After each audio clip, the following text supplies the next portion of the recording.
Saya mengucapkan selamat Hari Raya, maaf zahir dan batin.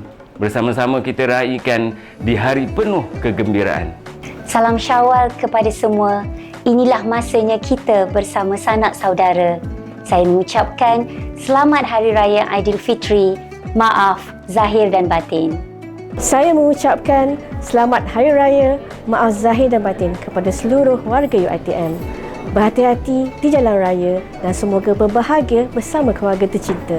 Selamat Hari Raya Aidilfitri, maaf zahir dan batin.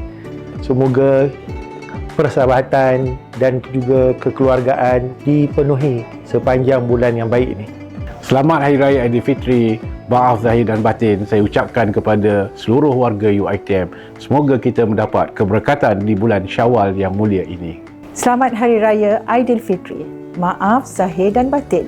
Semoga raya tahun ini penuh keberkatan dan kegembiraan. Mewakili warga di Jabatan Pendidikan Universiti ingin mengucapkan selamat Hari Raya Aidilfitri, maaf zahir batin kepada semua warga UiTM, rakan-rakan industri dan juga komuniti penyelidik. Buang yang keruh, ambil yang jernih, baru teguh peribadi.